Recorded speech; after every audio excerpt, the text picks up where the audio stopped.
김보엽 기자, 오늘 주제는요? 문 대통령 대규모 개각과 청와대 개편으로 집권 후반기 채비 나서나입니다. 9월 말부터 일부 언론에서 중폭 이상의 개각 얘기가 나왔습니다. 청와대 개편 보도도 나오기 시작했는데요.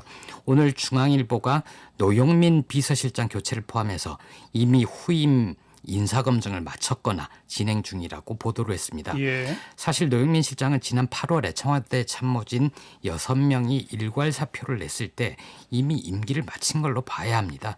문 대통령이 분위기 쇄신용 일괄 교체를 잘 하지 않고 특히 경질 모양새로 쫓겨나는 것 원치 않거든요. 예정된 인사라고 봐야죠. 뭐 후임자들도 거론되죠? 예, 당시부터 거론됐던 인물들 다시 두루 거론이 되고 있는데요. 국회 사무총장과 러시아 대사 지낸 우윤근, 8월 청와대 개편 때 정무수석으로 들어간 최재성, 4.15 총선 때 민주연구원장 맡아서 민주당 압승 이끌고 사퇴한 양정철, 이런 이름들이 거론이 됩니다.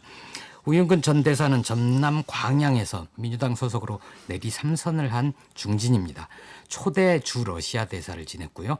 노영민 실장은 초대 중국 대사였죠. 예. 지난 8월 개편 때 이미 우윤근 대사의 경우 인사검증을 했다고 합니다. 그리고 최재성 수석이 만약 실장으로 가게 되면 내부에서 고속 승진을 하게 되는 셈이죠. 문 대통령 최측근으로 꼽히는 양정철 전 원장이 된다면 문 대통령의 하산길을 보좌하는 셈입니다. 비서실장은 직급으로 보면 장관급인데 그 대통령을 보좌하면서 국정 전반을 총괄을 하고 당정청 협의에도 들어가잖아요. 그래서 정치권에서는 총리급으로 여기는 분위기가 있습니다. 그래서 양정철 전 원장은 너무 빠른 거 아니냐 이런 얘기도 있고요. 예. 김현미 국토교통부 장관 이름도 거론됩니다. 시기는요? 보통 국회 국정감사 전에는 개각 수요가 있더라도 잘 하지 않거든요. 새로 와서 업무 파악이 잘 안 된 상태에서 의원들 질의를 받을 수 없기 때문인데요. 그래서 국감이 끝나면 혹은 이듬해 예산 논의를 하는 예산국회가 마무리되면 그때가 이제 개각의 적기라고 보통 얘기들 합니다. 예산안은 국회법에는 11월 2일까지 확정짓도록 돼 있지만 그건 넘기는 경우가 많잖아요. 대체로 연말까지 가죠. 예, 국회 선진화법 이후에는 대체로 지켰는데 여야 이견 클 때는 연말까지 이어지고 해를 넘겨서 결정되는 경우도 있습니다. 그래서 아마 국감 이후에 혹은 예산국회 이후에 중폭 이상의 개각 할 것 같고요.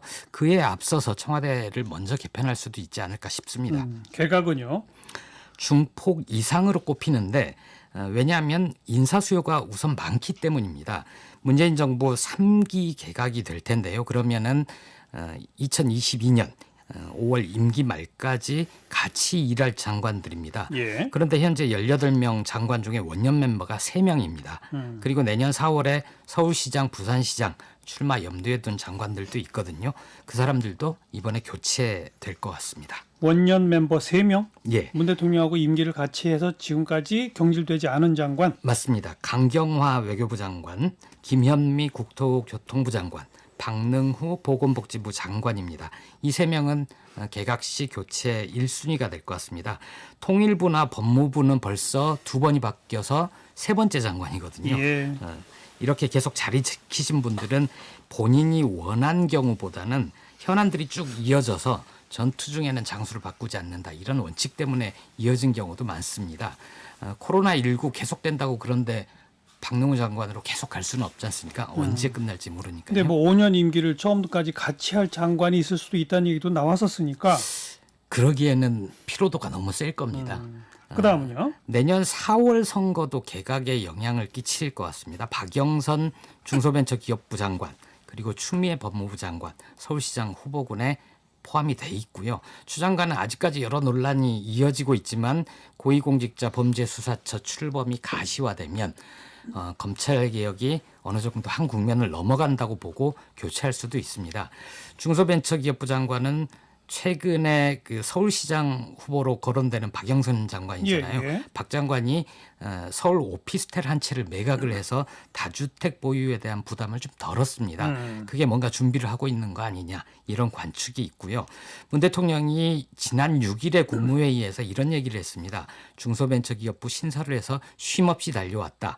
오늘 논의되는 3년간의 육성 종합계획이 경제 체질을 바꿀 밑거름이 되기를 기대한다. 얘기를 했는데요. 예. 박 장관이 어느 정도 소임을 마쳤다. 이런 신호를 준 거 아니냐 해석이 있습니다. 네. 그 밖에 국무총리실에서 해마다 국무위원 업무 능력 평가를 하거든요.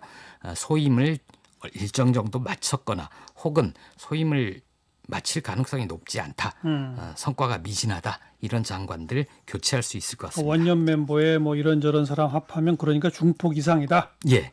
경제부총리, 사회부총리 포함하면 장관이 18명이 되는데요. 최소 7명, 최대 9명까지 된다면 절반가량 교체되는 거잖아요. 예. 그러니 중폭 이상이 될 거라는 관측이 나오고 있고요. 그런데 한꺼번에 교체하지는 않을 수 있습니다. 확실하게 후임이 정해져 있고 인사검증까지 마친 사람부터 순차적으로 교체할 것 같습니다. 네. 어쨌든 청와대와 개각은 청와대 개편과 개각은 거의 확실시된다. 그렇습니다. 네. 뉴스 사이다였습니다.